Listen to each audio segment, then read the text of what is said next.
video, I'm going to show you a design that I am unbelievably excited for because I have been waiting for this moment for really years. The new Little Mermaid movie is coming out, and ever since we saw the first previews or the first hint of this, I have been incredibly excited. I am super excited for Melissa McCarthy to play Ursula.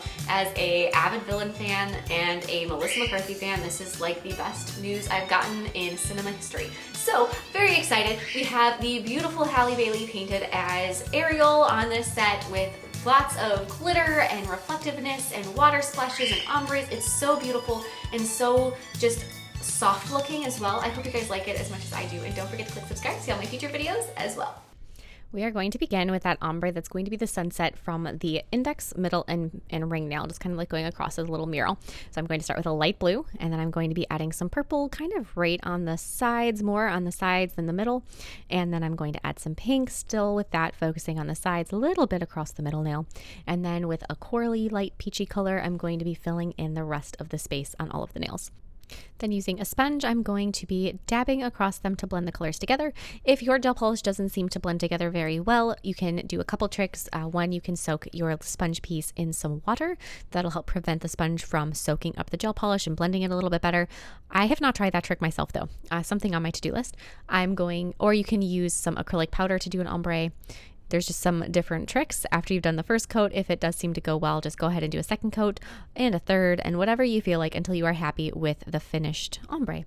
Now I'm going to cleanse these nails with some isopropyl alcohol, which isn't a step you usually do, but I'm going to use some alcohol inks to add the cloudy look. So I'm going to cleanse them first, and then I'm going to add my white ink over the top of them, kind of just splotching it on, grabbing you can either use, I'm using the alcohol ink from Madame Glam, and they have a clear ink that you can use to manipulate the ink pattern around. I like to use isopropyl alcohol on a little brush. That's my preferred choice. So that's what I'm going to do to kind of manipulate that cloud pattern.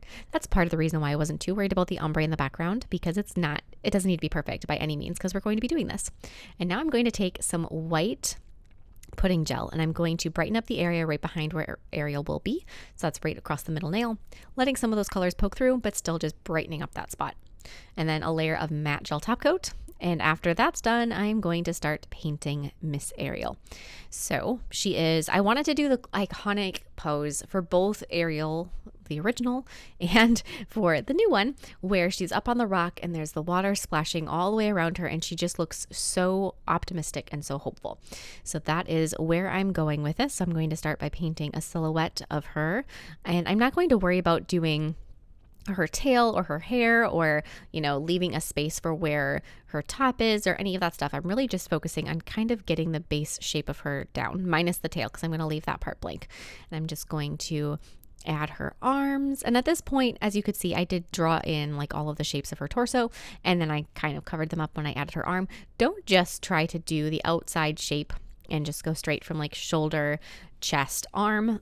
Go and carve in the shape of her belly, just so that it kind of helps the whole process along.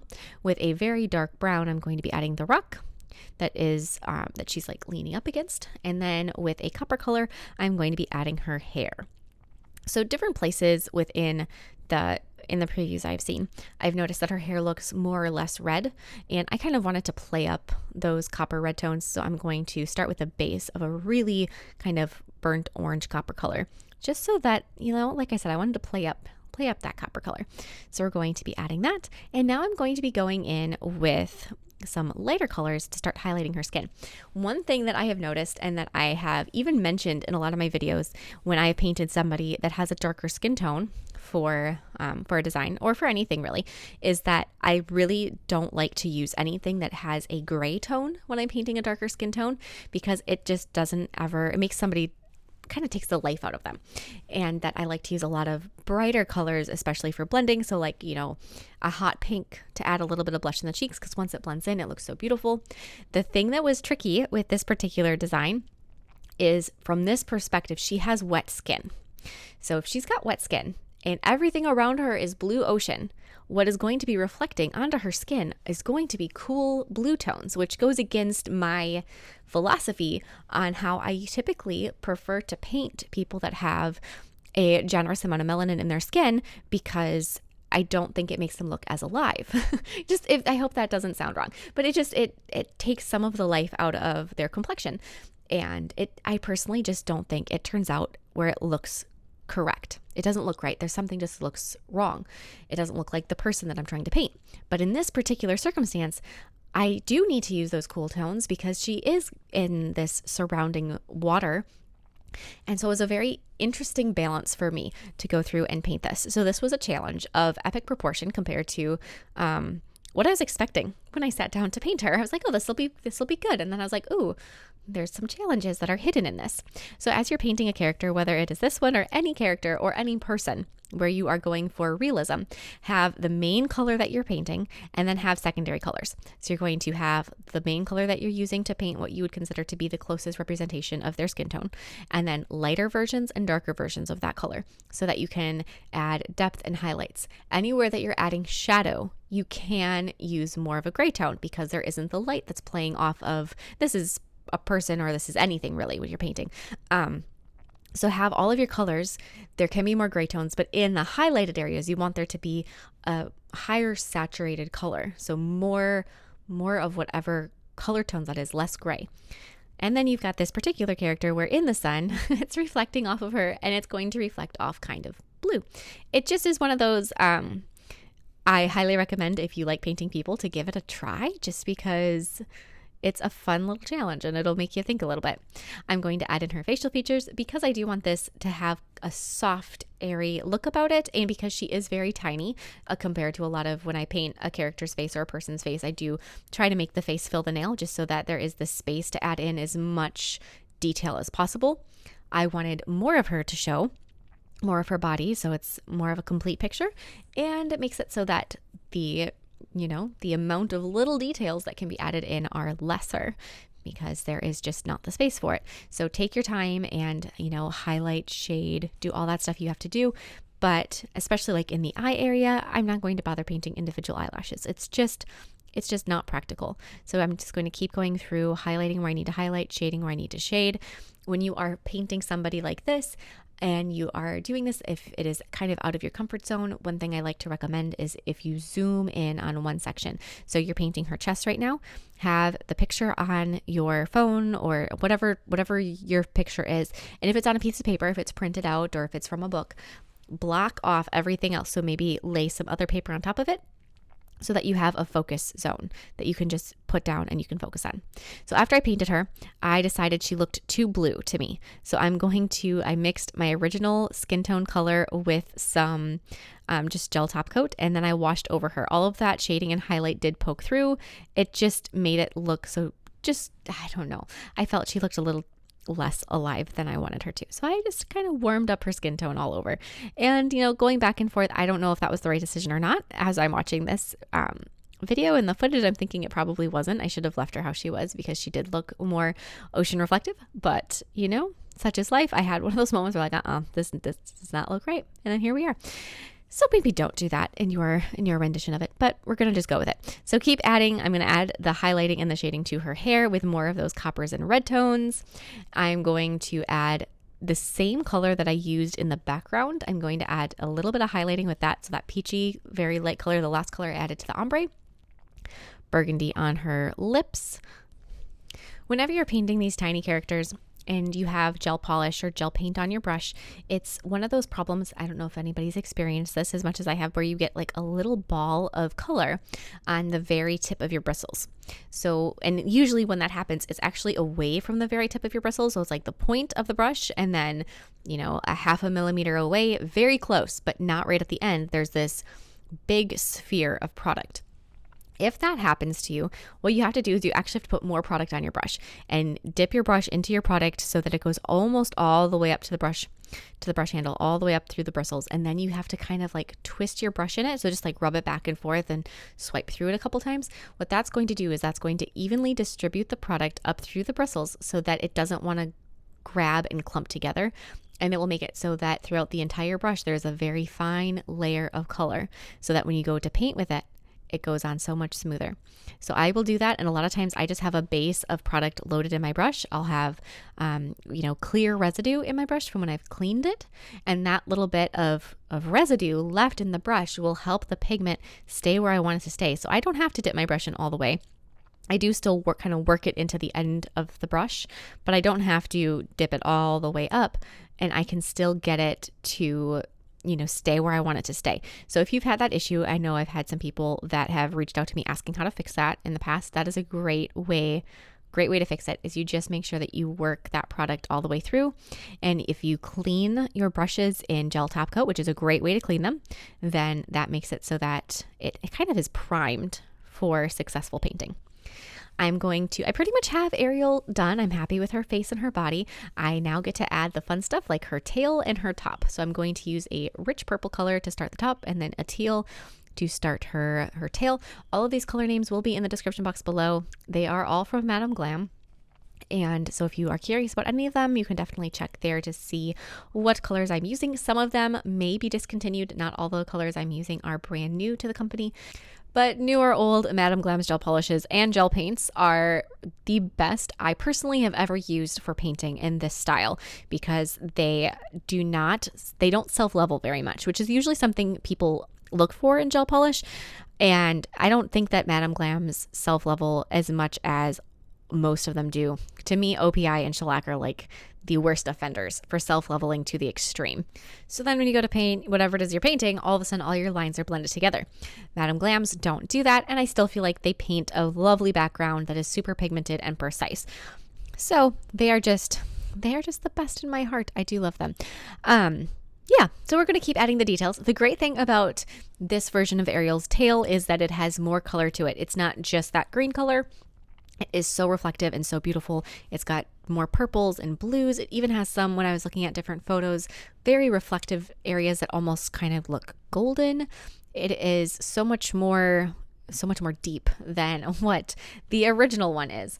I'm going to add a little bit of that teal color to the bottom of her top, and then a little bit of blue. These are colors that will be all present in some of the other nails, so they will be seen more in different spots. I am going to apply a layer of matte top coat to all of these, and then I'm going to buff the ones that have her tail. I'm not buffing them enough to go through the gel top coat and adjust where my painting is, so I'm just very lightly buffing it. Then I'm going to apply a chrome base coat, which is going to be a product that's really going to grab chrome flakes, or in my case, I'm going to be using chameleon flakes. I'm going to apply that base over the top of the top and the tail. When I'm going to apply it over the tail, I'm not going to just vastly apply it right over the end of the tail. I'm going to do it in teeny tiny little highlighty swipey lines so that it will sparkle, but there will still be some base that shows through. And then I'm going to apply my chameleon flakes. The ones that I'm using are a purple green duochrome type color, but the reason I'm using the flakes is because they won't apply in a smooth layer. They will stay kind of, singular looking, and that will make it so that it looks more scaly. It doesn't look quite as smooth as if you were to just use a duochrome. I'm going to take some white gel paint, and I'm going to go through and just carefully highlight some areas. And then if there's any spots that you feel like the duochrome flakes, the chameleon flakes, got where they aren't supposed to, take some isopropyl alcohol on a corner of a nail wipe and gently wipe them away. After you've gotten that done, take some gel top coat, shiny gel top coat this time, and apply that over all those spots that had the chrome, that had the chameleon flakes, but also that you want to be shiny. And because, like I mentioned, Ariel's skin is wet, her hair is wet, I'm going to selectively apply some gel top coat over her as well, just to kind of brighten that up. Same thing on the other nail that has her hair and her tail. Go ahead and apply some of that gel top coat on any place that needs to be shiny. After that's cured, take white gel paint again and add little water splashy marks so that it looks like a big wave just crashed against her rock, and apply that on the tips of all 3 nails. On the thumbnail, I'm going to take 3 shades of like aqua into blue, and I'm going to ombre those a little differently this time. I'm going to ombre them with an ombre brush so that it looks a little bit more like it has sunbeams coming through the water. So first I'm going to go horizontal back and forth, and then I'm going to go from one corner of the nail spreading out, going just back and forth, going to go from that upper corner down towards the tip, and then I'm going to go from the tip back up, cleanse this, and then I'm going to use my white ink, and I'm going to add those sunbeams coming through a little bit more precisely. So just a couple layers where you highlight those spots, and then if you need to, use your isopropyl alcohol or your clear ink to just adjust how they're directed.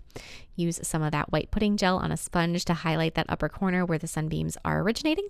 Apply a layer of matte gel top coat, and then using a very dark blue, I'm going to be adding in the spots where my little rocky cove is. So this design, this nail is set up where Ariel is sitting on a rock, I believe in her grotto, and she's looking out towards the bright ocean and beyond. So these rocks are like the frame around this nail, and I'm going to add the one that she's sitting on with the same color. This is actually the blue color that was in the background mixed with some black gel paint just so that it was the same tone. Using that same color, I'm going to be adding some sea plants coming up through. I'm going to add some in the background, kind of in between those rays of sunlight, and then coming off of the rocks as well. I'm going to highlight my rocks with some of that same color blue, this time mixed with white gel paint, again, just to keep it all within the same color tone. And then I'm going just various versions of that. So some with more white, some with less white, and just kind of dab it in to highlight it. Once your background is done, which I absolutely love, I am going to take and I'm going to use the same colors that I used to paint the Ariel you saw already to paint a very small version of her again. So we've got tail, body, hair. This time she's facing away from us, looking out into that bright ocean water. The highlighting and everything is going to go a lot smoother, a lot quicker in this pose because you don't have to add any facial features. It's much more simple in design. When you're painting this perspective, you want to keep in mind where the sun is coming from. It's coming from in front of her. So she's going to have a very strong highlight on the one very skinny edge of her body and her tail.